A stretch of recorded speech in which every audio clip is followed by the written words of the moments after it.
저를 아는 주변 지인들, 특히 제 주변의 목회자들은 오늘 제가 한밭제일교회를 섬기는 것을 기적이라고 말합니다. 두 가지 측면에서 기적이라고 보는데, 우리 교회, 우리 형편을 잘 모르는 분들은 저만 아니까요. 제가 걸어왔던 삶이나 또 소위 말하는 제 흑 역사를 하시는 분들은 제가 오늘 이런 자리에서 쓰임을 받는다는 것에 대해서 기적이라고 말합니다. 또 우리 교회와 우리 이영환 원로 목사님 아는 이 목회자들은 또 그것 때문에 기적이라 그래요. 우리 목회자들 사이에, 아니 이런 거는 뭐 일반 직장에서 마찬가지일 수 있는데, 전임자가 조금 일을 잘 못했다든지 조금 이런 저런 어려움이 있었다면 후임자는 정상적인 것만 해도 칭찬을 받을 수가 있는데, 이영환 원로 목사님 다음에 이 교회를 섬긴다는 것은 사실 뭐 저도 개인적으로 내키지 않았던 일이고 부담스러운 일인데, 이영환 우리 원로 목사님 아는 분들은 모두 다 제가 제정신이 아니기 때문에 그 길을 갔다라고 생각합니다. 왜냐하면 이렇게 좀 그동안 일하셨으면 좀 쉬면 좋잖아요. 뭐 이렇게 더 바쁘게 사시는지, 더 열심히 사시는 거 보면서 젊은 제가 부끄러울 정도입니다. 제가 이 자리에서 이렇게 담임 목사라는 사역을 감당한다는 거, 쓰임 받는 건 정말 하나님의 기적 같은 일이 아니면 될 수 없고, 하나님이 결정하신 일이며 하나님이 세워주신 일입니다. 저는 압니다. 여러분이 저를 이렇게 담임 목사로 세워주고 믿어준 것도 하나님이 여러분 마음을 만지지 않으셨다면 불가능하다는 걸 저도 알고 여러분도 알고 있습니다.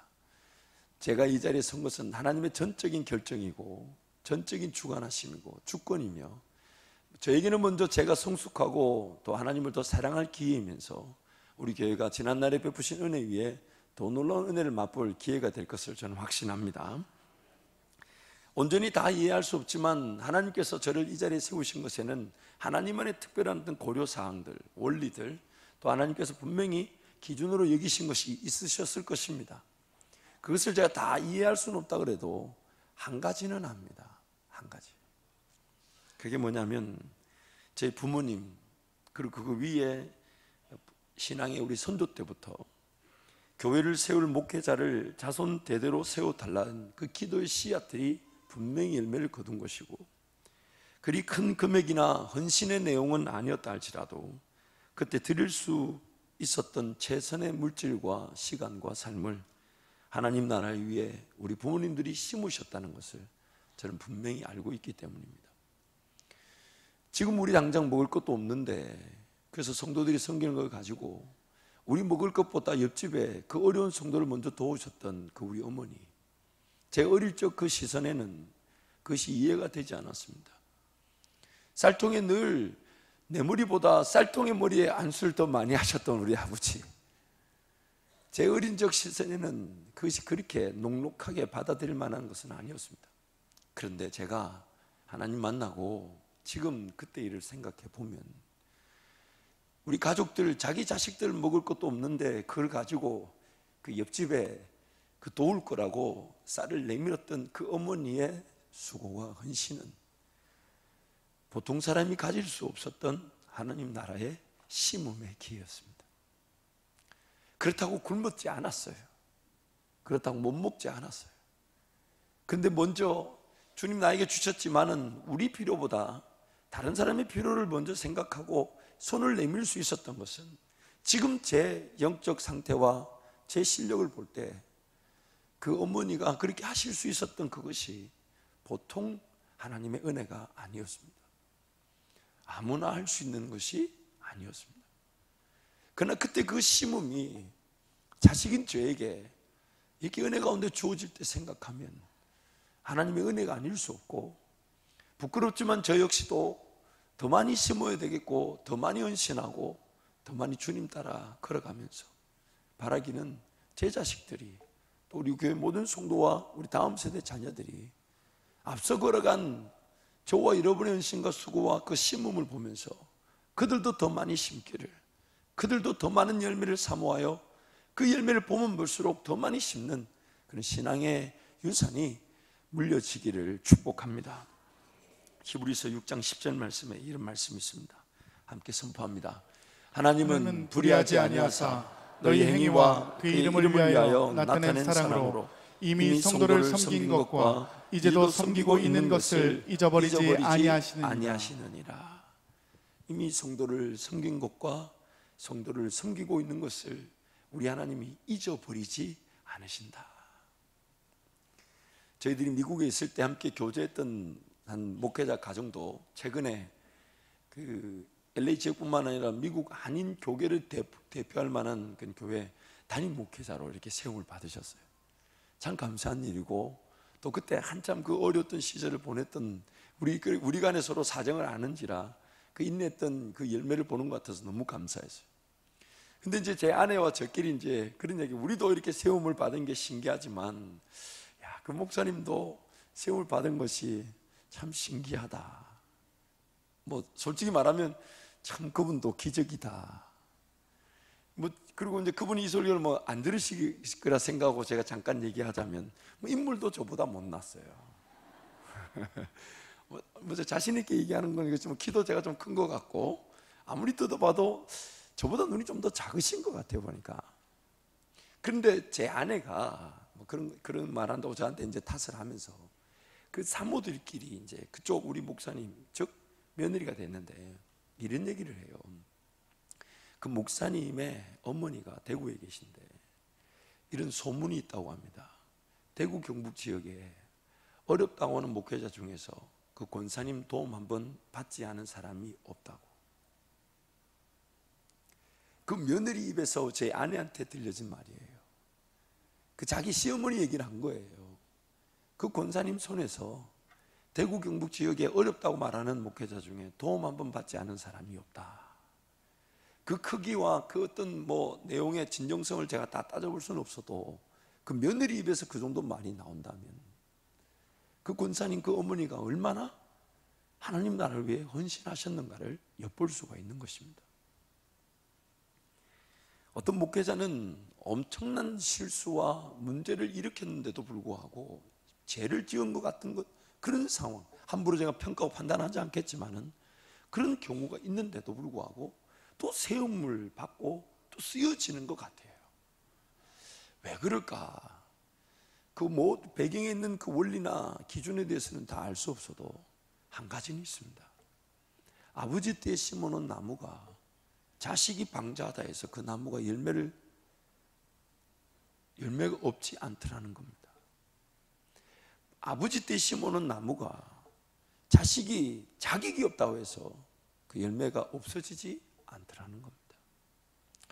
여러분, 우리는 잊지 말아야 될 것이 있습니다. 하나님께서 이 땅을 지으셨고 저와 여러분을 통해 하나님 그분이 누군지를 나타내시기 위해 우리를 창조하셨습니다. 만물이라는 무대에서 사람이라는 영장에 하나님 그분의 형상을 닮아서 하나님 그분을 섬기는 것으로, 또한 하나님의 그분의 능력을 보며 그분을 기뻐하는 것으로 저와 여러분을 통해 하나님이 누구신지가 드러나는 것이 창조의 목적이었어요.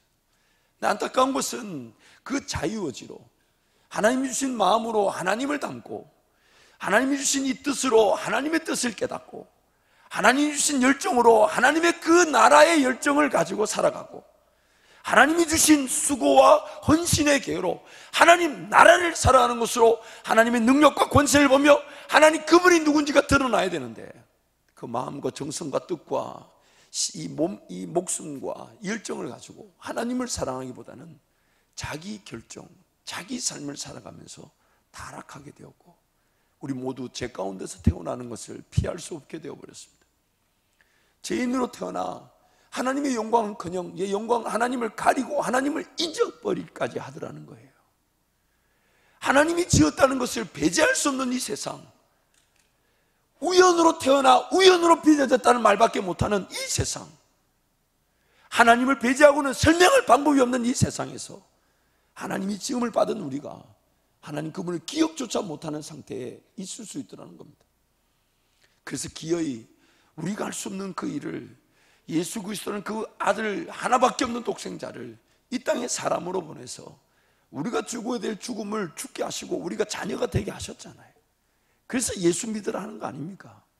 그러면 하나님의 목적이 뭡니까? 본래 창조하셨던 그 계획, 지금 이 이야기를 제가 한 20번을 한 것 같은데 오늘도 이렇게 새롭게 들으시는 것처럼 이렇게 들으시는 거는 정말 감사하지 않을 수가 없습니다. 여러분, 왜 이 땅에 남겨져 있는 겁니까? 우리가 오늘 이 땅에 왜 있습니까? 하나님은 우리를 구원하고 이 땅에 남겨놓으신 것은 하나님 그분이 어떤 분이신지, 하나님이 나를 통해 영광을 받으시는 그 길에서 내 필요와 원함이 채워지는 그 복이라는 걸 누리게 되는 것인데, 그래서 오늘 우리의 삶의 모든 초점이 어디로 가야 합니까? 정말 어떻게 해서든 하나님이 영광을 받으실 일이 무엇이며, 내가 정말 동의가 일어날 수밖에 없고 가진 걸 정리해서라도 하나님이 기뻐하실 그 일에 전력 질주하듯 마치 막 쏟아붓듯 그러한 하나님의 영광의 기회들과 나라를 세울 일에 우리 시선이 열려야 될 줄 믿습니다. 열려야 될 줄 믿습니다. 비단 이것은 우리 교회 안에 있는 하나님의 백성들에게만 주어진 원리가 아니에요. 세상도 마찬가지예요. 세상도 어떻게 해서든 기회를 보는 게 뭡니까? 제대로 투자해서 그 성과를 보고자 하잖아요. 제대로 투자해서 어쩌면 최소한의 금액으로 최대의 그런 결과를 볼 수 있는 그 투자를 늘 찾고 다니잖아요. 제가 이 도안대로 가보니까 거기 보니까 여기가 호수공원 그 유명한 이 3단지 분양인가 그런가 보다 싶었던 그 분양하우스를 봤어요. 분양하우스에 그 큰 이 현수막이 걸려있어요. 뭐라고 걸려있냐면 어제 봤는데 성원에 감사드립니다 570대 1 손 들어보라면 아마 여기 다 드실 것 같은데 당첨될지어다. 아멘한 사람들만 되시기 바랍니다. 안 하셨군요. 아멘 하신 분들만 지금 하셨군요. 어쨌든 제가 그걸 이 불법이라고 말하는 게 아니라 왜 그렇게 사람들이 많이 오는 건가요? 그 투자가 분명히 물론 내 집으로 살기도 좋겠지만은 또한 그것이 내 집으로 사두게 되면 그 이후에도 분명한 투자 가치가 있기 때문에 덤벼드는 거잖아요. 우리 모두가 동의할 만큼 그게 투자 가치로 보였으니 돈 없는 사람도 일단 청약부터 해놨을 것 같아. 돈이 어떻게든 구하면 되겠지. 만약에 되기만 하면 내 있는 거 집 팔고 지금 자동차 팔고 가진 거 다 팔아서 가락지 다 빼가 팔아서라도 하면 되지라고 덤벼들지 않냐 이 말이에요. 오늘 하나님의 나라를 위해 영광을 위해 살아가는 우리가 깨달아야 될 진리가 바로 이것입니다. 내 눈에 그 하나님 나라, 하나님이 영광을 받으실 그 기회들이 포착되고 있는가? 남들 눈에는 안 보이다 할지라도 내 눈에 그게 보여서 일단 되기만 하면, 마치 청약이 되기만 하면 내 가진 거 다 팔아서라도 그거 하겠다고 덤벼드는 것처럼 나도 지금 하나님 나라 그 영광의 기회들을 두리번두리며 살펴보고 있는가? 마태복음 13장 44절 46절 말씀 우리 함께 갑니다. 천국은 마치 밭에 감춘 보화와 같으니 사람이 이를 발견한 후 숨겨두고 기뻐하며 돌아가서 자기의 소유를 다 팔아 그 밭을 사느니라. 또 천국은 마치 좋은 진주를 구하는 장사와 같으니 극히 값진 진주 하나를 발견하며 가서 자기의 소유를 다 팔아 그 진주를 사느니라. 어떤 사람이 길을 가다가 뭔가 발견해도 보니까 감추인 보화, 진주 장사를 하는 사람이 자기 눈에 보니까 정말 귀한 진주를 하나 발견해서 그걸 사기 위해 다 자기 걸 다 팔아가지고 그걸 사는 거. 오늘 우리의 삶에 필요한 물질, 있어야 될 것들 하나님 왜 주시는 걸까요? 왜 주셔야 합니까? 왜 주셔야 합니까? 내가 직장이든 사업이든 일터든 가정이든 왜 잘 돼야 됩니까? 무엇을 위해서요? 무엇을 위해서요? 여러분, 하나님의 나라와 그 영광을 위해 산다는 것은 오늘 이 삶의 목적일 뿐만 아니라 내 삶에, 내 손에 하나님이 뭔가 가꾸실 만한 것을 맡기실 수 있다는 이유가 되는 것이에요. 내가 그 손이 되지 않으면 기회가 주어지지 않는 것입니다. 종종 목회 후배들을 만날 때마다 그런 얘기를 듣습니다. 사람들이 자기를 잘 못 알아봐서 기회를 안 준다고, 기회가 없어서 섬길 기회가 없어서 못 섬기고 있다고, 좀 관계가 되면 눈을 찌르거나 욕을 합니다. 관계가 안 되면 그냥 해줄 말만 하고 일어섭니다. 왜냐하면 그것만큼 하나님을 거절하고 교만한 것이 없어요. 하나님이 내 삶을 지켜보고 계시기 때문에 기회가 주어지지 않은 게 아니라 못 준 겁니다. 내 형편, 시간 관리, 물질 관리, 삶의 오락, 유행, 문화, 하나님이 다 보고 계시기 때문에 그걸 보고 그 더럽게 돈을 쓰고 엉뚱한 데 쓰고 하나님과 관계없는 데 살아가는데 기회를 줄 수 있겠습니까? 제가 그런 얘기를 하는 후배들한테 그런 얘기를 합니다. 너는 나를 다시금 다시도 찾아오지 마라. 너 같은 인간하고 만날 시간 보내는 것도 아깝다. 어디 감히 하나님이 살아계신데 기회가 없어서 쓰임받지 못한다는 그 교만한 말을 하느냐. 쓰임받지 못하는 걸 부끄러워하고 하나님 앞에 엎드려 은혜를 구하고 인내하면서 주님 바라봐야 되지.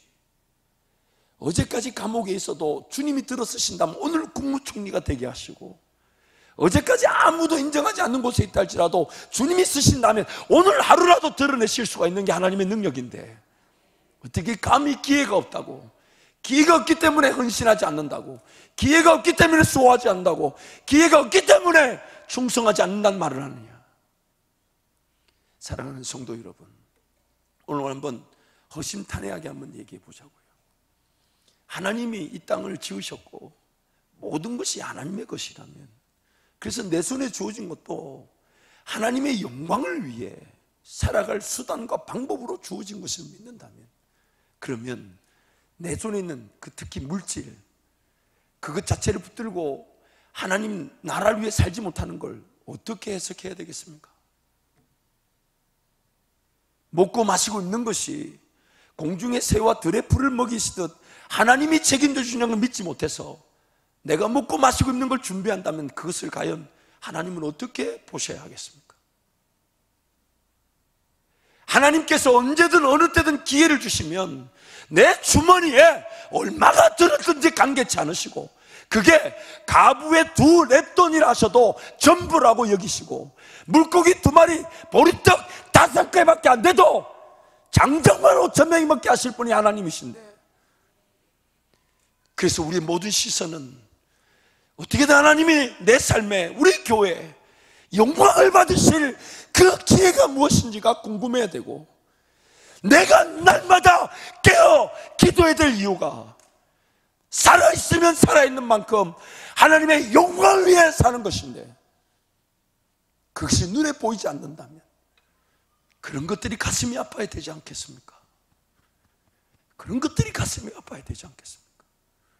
주어진 것에 최선을 다하여 충성을 하고, 어떻게든 내가 좀 더 편하기보다는 불편하더라도, 내가 좀 여유가 있는 것보다는 좀 더 쪼달리더라도 하나님이 기뻐하실 일이 있다면 그거 하나 발견한 것으로 기뻐하면서 그 일을 덤벼드는 일이 있어야 될 텐데, 만약 그런 것이 없이 내 주머니 좀 더 여유가 있고 내 시간 여유가 있고 내 형편이 좀 풀리고 나면 주님 따라가겠다는 그 사람은 과연 구원의 감격이 있는 걸까요?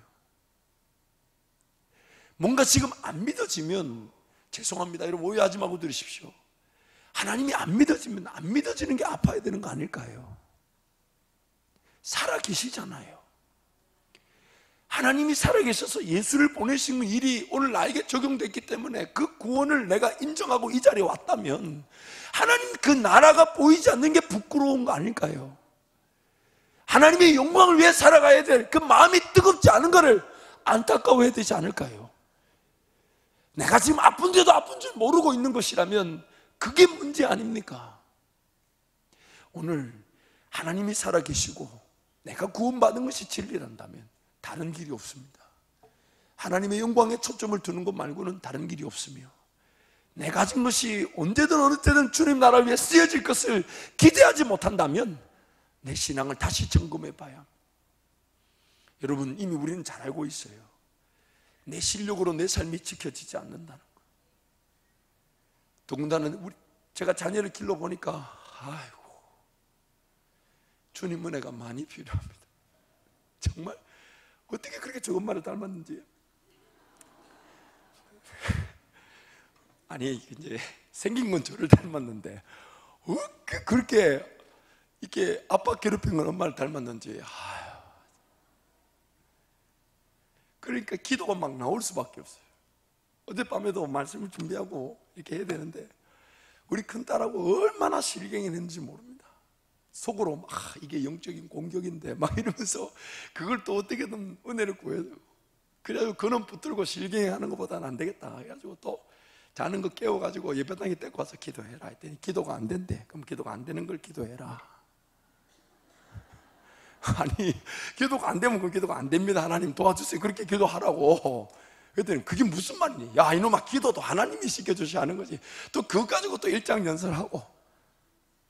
근데 참 마음대로 되지 않아요. 정말 늘 그러면서 들어온 것은 또 나름 욕심은 갖고 있잖아요. 제 삶이든 자녀의 삶이든 배워야 될 때 제대로 배우고, 훈련받을 때 제대로 훈련받고, 단련받을 때 제대로 단련받아서, 그래서 그 어떤 것보다 하나님 음성을 들을 줄 알고 하나님이 가자 하신 길을 걸어갈 줄 아는 사람. 왜냐하면 아무리 많은 실력과 아무리 많은 능력과 재물을 가졌다 해도 하나님 음성을 식별할 줄 모르고 하나님의 영광의 기회를 포착할 줄 모르면 그 가진 게 하나님 앞에 서면 무슨 의미가 있겠습니까? 아무 의미가 없어요. 근데 좀 실력은 모자라고 능력은 좀 없고 정말 뭐 가진 거 없어도 하나님 음성을 들을 줄 알면 물고기 2마리 보리떡 5개로도 쓰임을 받는 것이 하나님의 나라입니다. 여러분, 시간이든 물질이든 양이 중요한 게 아니에요. 내 삶에 정말 하나님이 내 모든 필요를 채우시는 주인이신가? 오늘 본문 말씀 보면 주인이 종들을 불러서 5달란트, 2달란트, 1달란트를 맡겼어요. 5달란트 받은 사람은 5달란트를 남기고 2달란트 받은 사람은 2달란트를 남겼어요. 이 1달란트 받은 인간은 주인이 뿌리지 않은 데서 거두고 해치지 않은 데서 모으는 줄로 알았다고. 제가 주인이면 그 종을 살려두겠습니까? 그 말이 맞아요? 심지 않은 데서 거두고 뿌리지 않은 데서 거둔다고 말하는데 그 종을 어찌해야 되겠습니까? 근데 주인이 그 1달란트 빼앗아서 10달란트인데 줘버려요. 참고로 1달란트도 작은 게 아니에요. 금으로 34kg인데 금 1달란트는 금 34kg면 3.75g이 한 돈이니까 34kg이면 현 금신세로 16억입니다. 1달란트가 16억이에요. 근데 지금 주님이 책망하시는 내용이 뭐냐면, 그 주인이 지금 달란트를 맡겼다는 주인과 종의 관계가 분명히 서 있는 거잖아요. 그러면 맡겼는데 5달란트 받은 사람은 그 5달란트를 가지고 남기려고 살았고, 2달란트 받은 사람도 2달란트를 남기려고 살았는데 1달란트 받는 사람은 그 달란트를 어디다 뒀습니까? 다행히 우리처럼 까먹지는 않았어요. 그렇죠? 다행히 우리처럼 뭐 빚이 생기고 이러지는 않았어요. 땅에다가 박아놨어요. 왜 책망을 받겠습니까? 주인인 여러분이랑 왜 책망하겠어요? 일거리를 줬는데 일을 안 해. 지금 하나님 보실 때 우리가 그렇게 보일 수 있는 거예요. 땅에다 박아놨단 말은 지금 누군가는 그 하나님이 주신 재능이든 달란트든 물질이든 그것을 중심으로 하나님의 것답게 그걸 중심으로 살아가는데, 하나님이 주신 거를 땅에다 박아놨으면 그 기간 동안 그 인간은 어떻게 살았다는 겁니까? 어떻게 살았다는 거예요 지금? 뭘 위해 살았다는 겁니까? 왜 산 겁니까? 주인이 맡겨놓은 걸 땅에다 박아놨다고. 그럼 그 기간 동안 주인 오실 때까지 그 사람은 뭐 한 걸까요? 뭐 했습니까? 여러분 직장생활 해봐서 아시고 사업해봐서 아시잖아요. 왜 사람을 씁니까? 왜 씁니까? 오늘 지금 달란트를 맡긴 하나님의 목적이 있잖아요. 예수 믿고 구원 얻고 이 땅에 남겨놓은 하나님의 목적이 있는 거 아닙니까? 그리고 그 목적대로 살아가게 되면 하나님의 영광을 받으실 뿐만 아니라 내 삶에 있어야 될 것들이 하나님이 채워주신다 하시잖아요. 먼저 그 나라와 그 의를 위해 살아가면 모든 나머지 것들은 더하여 주신다 하시지 않습니까? 왜요?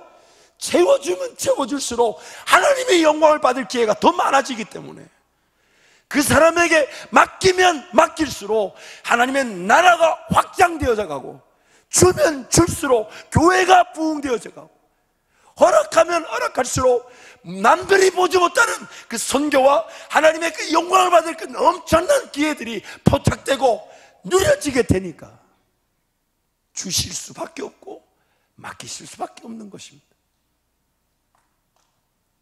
어느 순간 삶이 우리도 모르는 사이에 당장의 현실적인 필요와 또한 삶의 필요가 무겁게 느껴져서 하나님의 영광보다는 자꾸만 그걸 먼저 채우려고 하는 게 우리 본성입니다.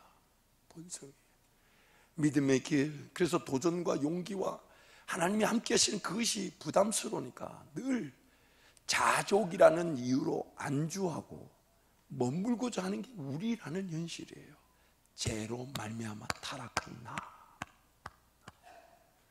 꿈을 꾸고 비전을 가지기보다는 내 주문이 얼마 없으니 나는 아니다라고 생각하는 게 나란 말이야, 나란 말이야. 21절, 23절 보니까 주인이 5달란트, 2달란트 남긴 종들을 칭찬을 똑같이 하는데 함께 갑니다.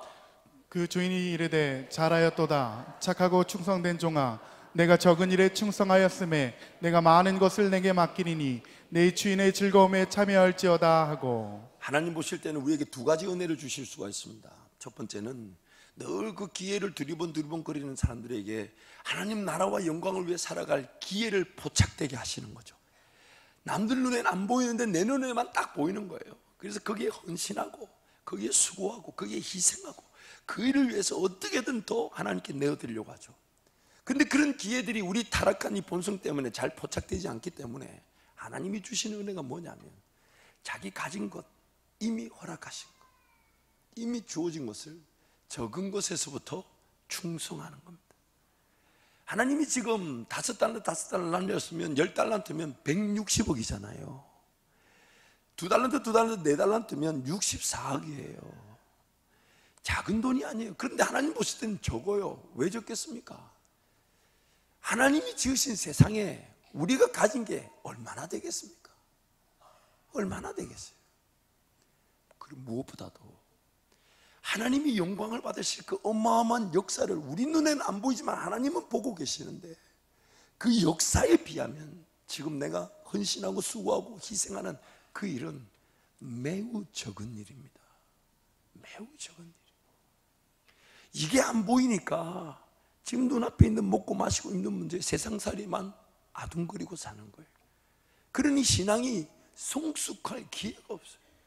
말씀이 말하는 대로 순종하고 그 말씀 따라 살아가야 하는데 타락한 우리가 그렇게 녹록지 않더라는 겁니다. 오늘 하나님의 관심에서 우리 삶을 분명히 직시해야 합니다. 안 그러면 자꾸만 세월 빙빙빙 돌아갑니다. 쓸모없는 결정, 잘못된 분별력, 잘못된 선택, 결정, 판단, 그로 인해서 넘어지고 쓰러지고. 물론 하나님 은혜를 주시지만은 하나님의 은혜의 목적은 그것이 전부가 아니에요. 내가 더 나다워질 수 있도록, 내가 더 나다워질 수 있도록. 그래서 항상 그 기회들을 포착하면서 이미 허락하신 시간과 물질을 최대한 충성하는 겁니다. 최대한. 정말 이렇게 시간을 써도 될까? 이런 데 물질을 써도 될까? 어느 정도는 나의 육체적 관리와 정서적 이 함량을 위해서 용납되어 줄 수 있는 게 있지만 막 지나치게 막 이런 거는 곧 생각을 해봐야 된다 말이에요. 너무 빠르게 지나가 못 알아보셨는 모양이네. 다시 할까요? 너무 지나치게 막 이래. 제가 한 번은 미국의 그 이제 쇼핑몰인데 이제 할인점이라 그러죠.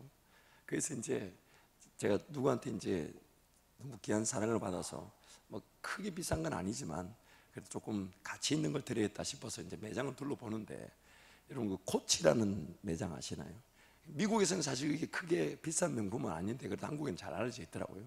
근데 그 코치에 갔더니 제가 한번 들어갔더니 가게 종업 보니 안에 사람들이 많은데 저보고 물건이 다 떨어졌다고 나가라는 거예요. 그리고 아니 지금 낮이 중천에 떠 있는데 뭐 하는 짓이냐고, 그 정도 물건도 예상 못했는데 막 불평했더니 한번 보시라고. 보니까 시국에서, 제가 어느 나라로 또 이야기하면 또 비하되니까 시국이라고, 우리하고 가까운 나라가 있죠.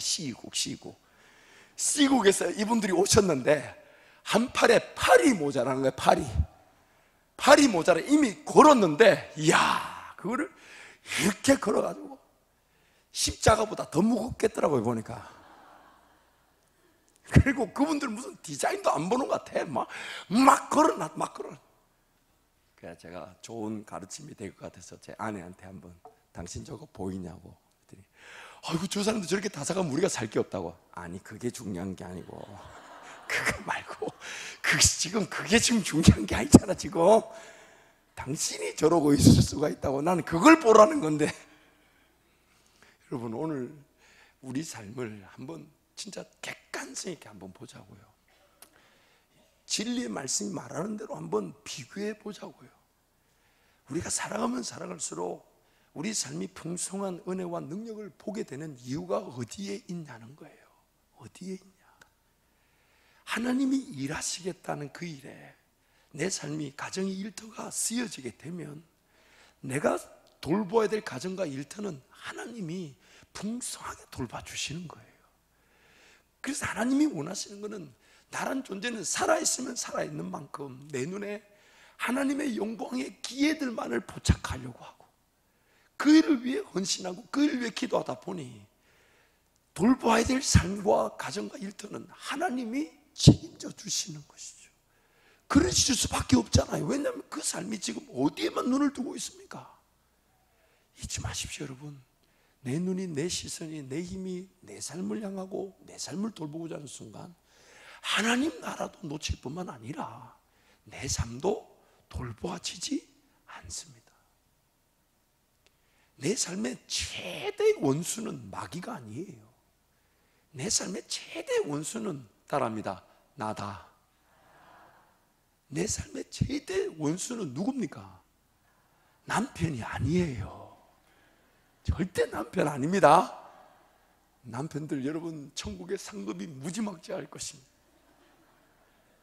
나입니다. 나.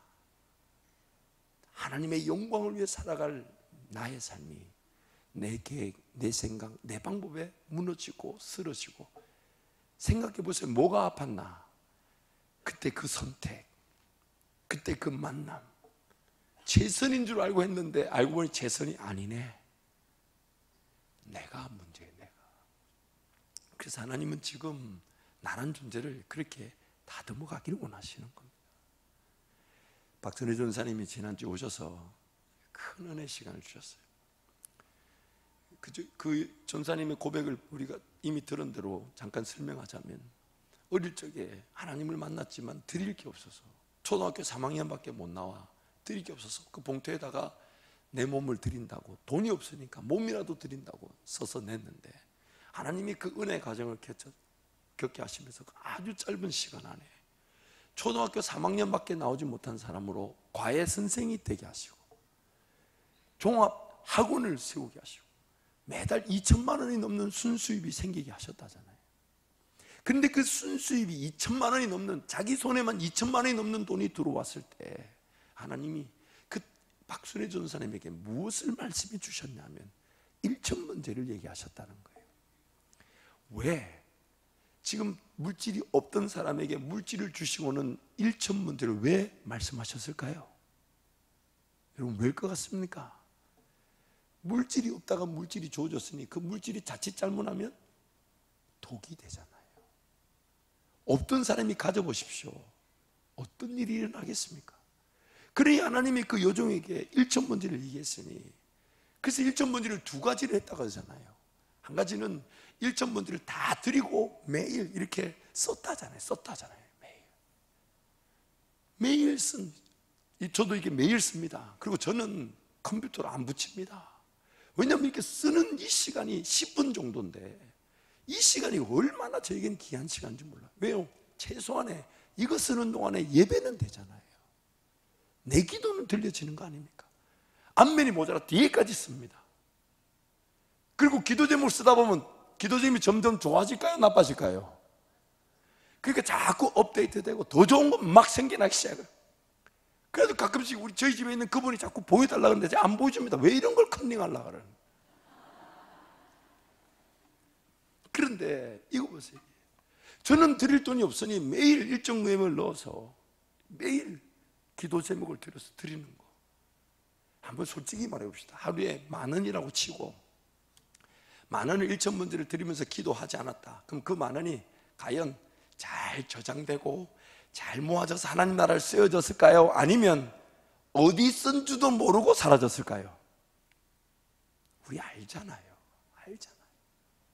그래서 하나님이 그 여종에게 없던 물질이 생기게 했을 때 더 큰 은혜를 주시기 위해 그 여종을 다듬어 가신 방법이 1,000번째였던 겁니다. 그리고 우리 교회 선포에서 누리게 하나님이 전하게 하셨고요. 3년 전에 오셨을 때 저도 기적의 11조, 저는 강단에서 뭐든지 선포되면 무조건 순종합니다. 왜냐하면 여러분이 강단에서 선포되는 그 말의 책임은 하나님께 있기 때문에 순종하는 자들은 무조건 복을 누리게 돼 있어요. 저는 우리 부모님께 그렇게 배웠습니다. 그래서 강단에서 뭐든지 선포되면 우리 어머니가 항상 제일 먼저 순종해라. 제일 먼저 순종해라. 왜냐하면 그런 기회가 아무한테나 주어지는 게 아니에요. 원로 목사님 선포할 때마다 제가 있을 때마다 제일 먼저 합니다. 왜요? 그것이 은혜인데. 그래서 그 기적의 11조를 선포하셨잖아요. 원하는 만큼의 11조를 미리 드리라고. 그래가지고 그때 한번 저도 처음 해봤습니다.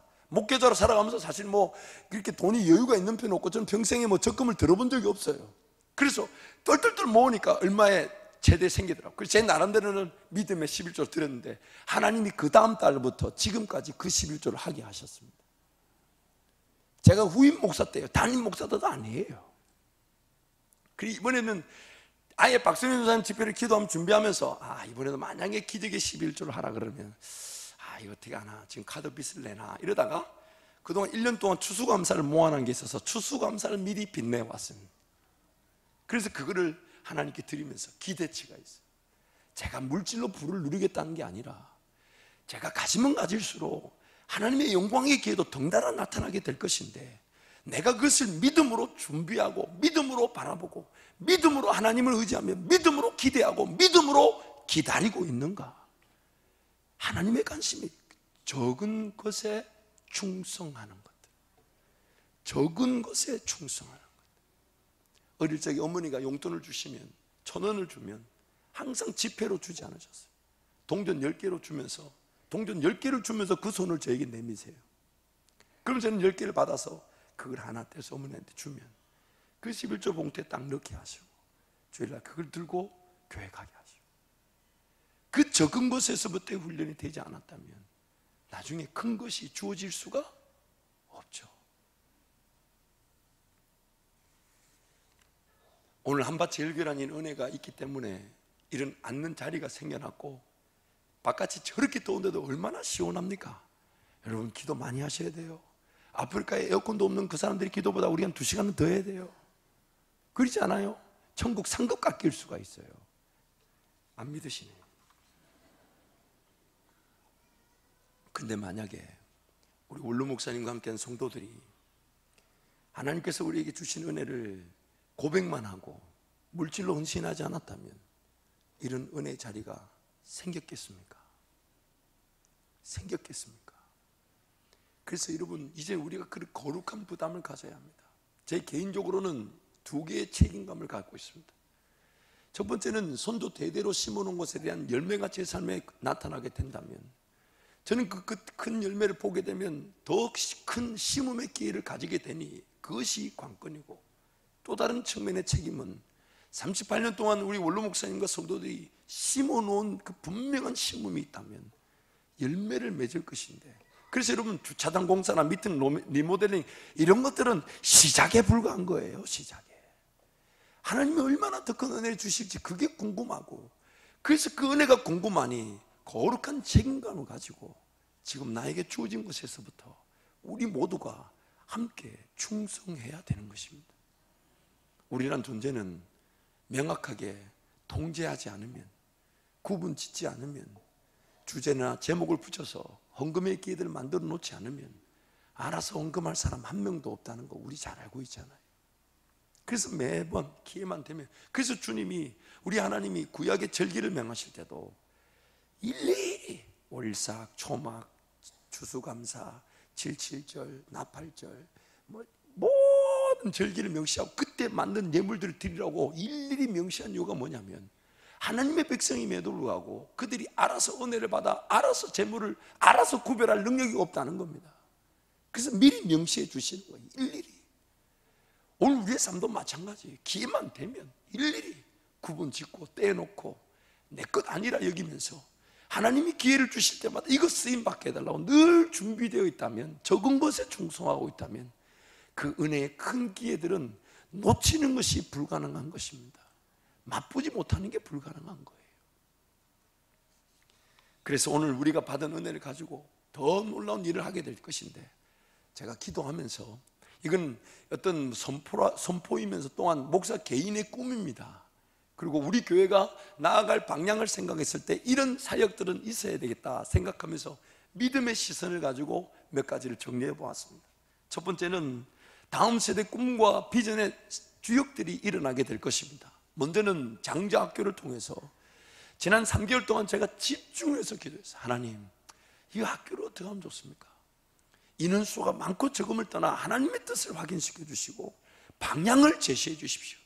그래서 어느 정도 이제 방향이 윤곽이 드러났는데, 이제 어느 정도 이제 회의를 통해 결정하겠지만은, 제 마음에서는 각 학년별로 담임 교사를 뜨거운 목사님들로 딱 세우고 강사들을 딱 세워서 신앙이라는 그 분명한 영적 토대 위에 우리 아이들이 배워야 될 것들을 배우게 하고, 좀 다양한 경험들, 좀 이따 나오겠습니다만 그런 어떤 교회들이 발판을 만들어 줘야 되겠다.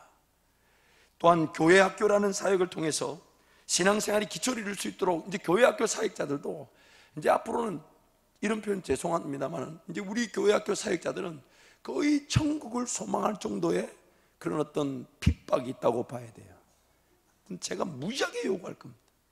전문성을 갖추고 우리 자녀들이 그냥 참석하는 것이 아닌 그들도 최소한의 기대를 가지고 올 수 있도록, 또한 무엇보다도 교육연구소 같은 이 구체적인 사역들이 세워져서 그게 연구하는 전문가들이 유치원부터 초등학생까지, 중고등학생들, 청년들, 장년들, 그 수준에 맞는, 형편에 맞는 필요한 커리큘럼들이나 교재들을 만들어내야 되고, 실생활에 적용할 수 있는, 가정에서 쉽게 볼 수 있는, 언제든 어느 때든 하나님 말씀을 대하고 예배할 수 있고 찬양할 수 있고 기도할 수 있는 그런 사역들을 위해 구체적인 연구소들이 세워져야 합니다. 더군다나 청년 세대를 위한 사역들이 시급합니다. 우리 청년들이 갈 바를 알지 못해요. 구급 시험을 치는데 공무원이란 그 자체도 귀한 일이지만은 거기에 너무 몰리는 거는 이건 비정상적인 현상이잖아요. 잠재적 시험 인구가 70만 명이에요. 3만 명도 안 되는 그 구급 시험 합격자가 70만 명이 덤벼들고 있고, 우리 대전에만 행정직 뽑는데 한 명 뽑는데 33명이고 서울은 한 명 뽑는데 101명이 온다고 합니다. 이런 지금 세태예요, 우리 청년들. 그래서 이들에게 정말 그 믿음의 토대를 이렇게 양성시킬 수 있는 뭔가의 분명한 구별된 프로그램과 학교가 있어야 합니다. 더군다나 취업, 창업, 그런 만남들과 또한 이끌어주는 어떤 멘토링의 시스템을 통해서 취업의 기회들이 분명히 자기 사명과 은사에 따라 걸어갈 수 있고, 사업의 기회도 가능하면, 제가 미국에 있을 때 그 방문했던 교회는 이 교회가 법인을 세워서 거기다가 후원을 내두면 거기서 정말 전문가들의 의견을 통해 정말 창업할 수 있는 그 창업의 기회를 보고, 창업이 되면 그 사람이 담당자가 그 창업의 기간 동안 처음부터 끝까지 참여해서 자립할 때까지 그 법인이 도와주고, 그래서 700개가 넘는 비즈니스가 생겨났고 500개가 넘는 비즈니스가 살아있다고 해요. 그래서 그 교회는 그렇게 세워진 비즈니스에 성도들이 세워지면서 그 성도들이 교회에 기여하게 되니까 비즈니스 창업을 자기 교회 수준이 아닌 교단과 그 지역, 나라가, 도시가 그 교회에 부탁할 정도가 되었다고 합니다. 그런 일들, 또한 성경적 전통적 관점에서의 결혼이라는 진리가 무시되고 무너지고 있잖아요. 동성애, 동성결혼 없었던 것이 아니라 하필이면 지금 우리가 사는 이 시기에 왜 그러한 것들이 법제화 되려고 하나 말이에요. 제도화 되려고 하나 말이에요. 그만큼 우리가 깨어있지 않았고 기도하지 않았기에 하나님 앞에 서게 되면 엄청난 책문을 당하게 될 겁니다. 인류 역사 동안에 없었던 일인데 하필이면 저와 여러분이 사는 이 시기에 왜 그런 것들이 제도화되고 법제화되고 자기네들도 인정해달라고 말하냐 말이에요. 0.03%밖에 되지 않는 동성애자들이 99%가 넘는 사람들을 이기려고 하지 않습니까? 침묵하고 있는 우리가 부끄러운 줄 알아야 돼요. 그런 일들을 위해서 결혼 예비 학교라든지 가정학교라든지 부부학교라든지 젊은 엄마들을 위한 학교라든지 그런 것들이 세워져야 합니다. 마음 같아서는 대전 전역에 어린이집을 한 10개 정도 세워두고 우리 교회가 그 책임지고 싶어요. 멋지게 세워두고 10개가 뭡니까? 20개 세워놓고 0살부터 7살까지 아이들을 우리가 책임지는 거예요. 글로벌 시대에 글로벌 센터들을 만들어둬서 미국에 하나, 캐나다 하나, 일본에 하나, 영국에 하나, 유럽에 하나 쭉 두고 애들이, 우리 청년들이 한 달씩 기거하며 그 나라를 배우고 그 언어를 배우고 기회를 보고 얼마나 귀한 기회가 되겠습니까? 목회자, 선교사뿐만 아니라 정치, 경제, 사회, 문화 등의 모든 영역에서 빛을 발할 수 있도록 청년들을 독려하는 그런 인재 양성학교, 리더십 학교 등이 세워져서 구체적으로 하나님 말씀이란 영적 원리 토양뿐만 아니라 자기만이 걸어갈 그 길을 걸어갈 수 있도록 힘을 대주고 동기부여를 도와주고 기회를 만들어주고 만남을 만들어주고 하나님 은혜를 구할 때 하나님이 도우실 수밖에 없을 것입니다. 반드시 도우실 거예요. 더군다나 건강한 가정을 위해 매스미디어를 활용해서 건강한 부부 모습, 건강한 가정 모습들을 우리가 양산해내고 그런 것들을 영상이나 매체들을 통해 확산시켜 나가 무엇이 진정한 가정이고 무엇이 진정한 건강한 부부인지를 인식시키는 그런 사역들이 필요해요. 그래서 영상 사역자들을 세워내고 문화 사역자들을 세워내고 그런 캠페인, 그런 컨퍼런스, 그런 어떤 이 문화 콘텐츠를 양산하는 그런 사역들이 시급합니다. 이혼율이 50%를 넘어선 지 오래입니다. 가정이 깨지다 보니 부부, 아버지, 엄마 사랑을 받지 못한 자녀들이 자기 정체성을 어떻게 확인하냐면 동년배 애들을 괴롭히고 거기서 군림하는 것으로 자기 정체성을 확인합니다. 왕따, 폭력이 일어날 수밖에 없어요. 그런 깨어진 가정들을 돕기 위해서 자녀들을 단기, 중기, 장기적으로 기숙을 시키고 그 가운데 훈련 프로그램을 제시하고 시간 관리가 안 되는 어린아이들을 시간 관리를 도와주고 해야 될 일들을 발견할 수 있도록 이끌어 가야 되는 일들이 시급합니다. 우울증, 이제 우울증이라는 말도 쓰지 않는다 그래요. 그냥 우울, 그냥 현상이라 그럴 만큼 얼마나 지금 확산되어 있는지 몰라요. 자기 삶을 여전히 두고 그 우울증이 치료가 안 돼요. 건강한 상담소를 만들어 두고 센터를 만들어 두고 교회와 좀 더 별개의 장소에서 좀 더 자기 신분이나 자기 지위가 좀 더 보장되고 보호받는 환경 안에서 치료받을 수 있도록 도와주고 함께 자고 함께 먹고 함께 기도하고 함께 예배하며 이끌어줄 이런 사역들이 지금 당장 필요해요. 그래서 우리 교회 안에 그런 상담사들이, 건강 상담사들이 많이 일어나야 되고 함께 울어주고 함께 웃어주고 함께 살아가줄 사람들이 얼마나 많이 필요한지 모릅니다. 고령화 사회, 제가 죄송합니다만은 국민연금 참 그 믿을 게 못 되더라고 보니까 점점 안 좋아지면 안 좋아졌지 좋아지지는 것 같지는 않아요. 더군다나 120세까지 산다 하잖아요. 원로 목사님께 목사님 반밖에 못 오셨습니다 그러니까 얼마나 기분 나빠하시는지. 그런데 여러분 그 고령화 사회 어떡합니까? 그냥 무작정 어쩔 수 없이 살아야 됩니까? 아니죠. 하나님 나라를 위한 기회들이 분명히 있을 것인데 그런 전문가 그룹을 세워두고 만들어내야 돼요. 찾아내야 돼요. 교회 부흥을 위해서는 정말 할 말이 많습니다. 단지 우리 교회 부흥만 논하자는 게 아니라 교회가 없는 곳에 교회를 세운다 할 때 정말 신실하고 건강한 우리 성도들 가정들이 제가 하겠습니다. 그래서 뭐 옥천, 영동, 천안, 뭐 공주 이런 주변의 지역의 도시들, 군 그런 지역에 교회를 세울 때 한 30가정, 40가정이 이사를 가는 거예요. 거기 다 이사를 가가지고 지역 주민이 되어서 그 교회를 세우는 거죠. 그렇게 이사를 갈 정도의 여유가 있고 은혜를 누리는 사람들이 우리 교회 안에 많아져야 되는 겁니다. 더군다나 세계 선교를 논하자면 정말 할 말이 많지만 2주 전에 주일 저녁 예배 때 나누었던 것으로 제 기도 제목을 한번 여러분께 나누면 한밭제일교회 모든 성도가 선교사적 삶을 살아가면서 한 가정이 한 명의 현지 사역자를 세워 지원하고 한 목장이 한 명의 파송 선교사를 세워 지원하고 한 마을이 한 지역의 선교센터를 세워 지원하고 한 지구가 한 나라의 신학교를 세워 지원하여 한밭 일기를 통하여 10년 안에 10개의 나라에서 100명의 파송 성사를 파송하여 1000명의 현지 사역자를 양성하여 10,000개의 교회를 세운다. 저 혼자서 한번 현실성 있게 정리해 보았습니다. 지금 읽어보니까 꿈이 너무 작은 것 같네요. 여러분을 너무 가소평가한 것 같고, 여기서 뭐 100명의 선교사 일어나는 거는 뭐 지금 손들어도 100명이 일어날 줄 믿습니다. 아멘을 더 왜 안 하시는? 북한 회복과 통일 사역이라는 것도 어마어마합니다. 여러분, 인류 역사 가운데 이 분단의 아픔을 통해서 회복되는 이 기회가 주어진 나라가 몇 개나 있었습니까? 인류 역사 가운데 그 시대를 살았던 사람들 중에 이런 남북의 그런 정세 속에서 은혜를 구해 통일의 은혜를 누렸던 시대 사람들이 몇 명이나 있었습니까? 지금 이 시대 우리에게 그 아픔은 더 큰 은혜의 기회가 되는 것이죠. 예수님 이렇게 말씀하셨죠. 예루살렘과 유대와 그 다음 어디라고 얘기하셨습니까? 사마리아와, 그리고 땅끝까지 하셨는데, 이 예루살렘, 유대, 사마리아 땅끝 이 네 가지 지역을 만족시킬 수 있는 나라는 지금 우리나라밖에 없어요. 어디 나라가 지금 남쪽 유대와 북쪽 사마리아로 나눠준 것처럼 나눠져 있습니까? 우리 주님 명령하신 그 말씀 그대로가 이루어질 기회이고, 이 통일의 은혜, 북한 땅의 회복의 은혜는 지금 이 시기 우리만 받은 특권인 거예요. 특권.